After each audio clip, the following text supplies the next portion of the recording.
बिस्मिल्लाहिर्रहमानिर्रहीम। अस्सलाम वालेकुम किसान भाइयों, खुश आमदीद। मैं हूँ राना मोहम्मद नवाज और क्लिनिक एग्रो फार्म की जानब से आपकी खिदमत में हाजिर हूँ। धान यानी मूंजी की फसल के अंदर कितने दिन बाद पानी को खुश्क करके जमीन को हवा लगवाना क्यों जरूरी है और इसके क्या फायदे हैं, इस पर बात करेंगे।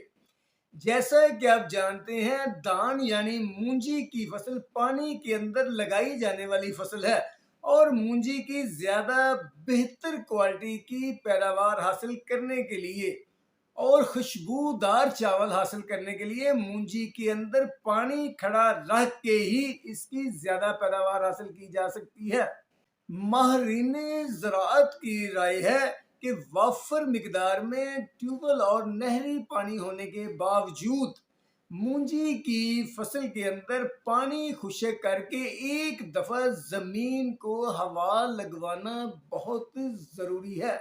जमीन के ऊपर मुसलसल पानी खड़ा होने की वजह से मूंजी के मुड्डों में मेथीन नामी गैस और कई जहरीले मादे पैदा हो जाते हैं जो फसल के लिए नुकसानदेह और मुख्तलिफ बीमारियां फैलाने का बायस भी बनते हैं। जमीन के ऊपर एक जाला भी बन जाता है। इसके अलावा मुड्डों को हवा न लगने की वजह से मुड कमजोर हो जाते हैं और मुड्डों के गलाव का अमल भी शुरू हो सकता है।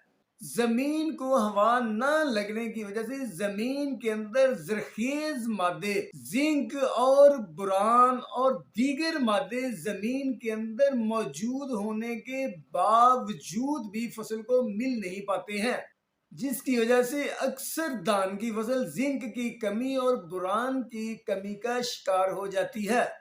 अब धान की फसलें कम दुरानिये और लंबे दुरानिये की काश्त की जाती हैं, तो इन फसलों को कब पानी खुश्क करके जमीन को हवा लगवानी चाहिए। अगर कम दुरानिये की फसलें मसलन किसान बासमती 1692 या हाइब्रिड अकसाम काश्त की हुई हैं, तो फिर 35 से 40 दिन की जब फसल हो जाए, बूटा मार जाए यानी शगुफा साजी मुकम्मल कर ले, तो फिर एक दफा पानी को खुश्क करके जमीन को हवा लगवा देनी चाहिए। अगर लंबे दुरानिये की फसलें जैसे कायनात बासमती 1121 या खालिद बासमती वगैरह काश्त की हुई हैं, तो फिर जब फसल बूटा बना जाए, शगुफा साजी मुकम्मल कर ले, तो 55 से 60 दिन की फसल के अंदर पानी को खुश्क करके जमीन को हवा लगवा देनी चाहिए। जमीन को हवा लगवाने से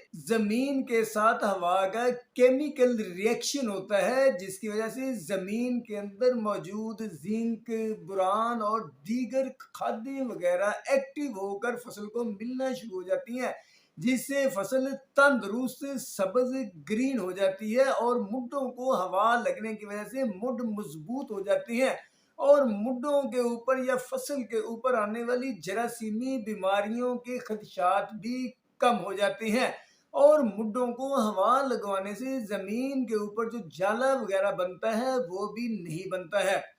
मुड्डों को या जमीन को हवा इस हद तक लगवानी चाहिए कि जमीन के अंदर दरारें ना पड़े। दरारें पड़ने से पहले ही पानी लगा देना चाहिए। तो किसान भाइयों, इसके साथ ही अगर आपको हमारी ये वीडियो पसंद आई है तो इसको लाइक और शेयर जरूर करें और प्लीज हमारे चैनल को सब्सक्राइब जरूर करें। अल्लाह हाफिज।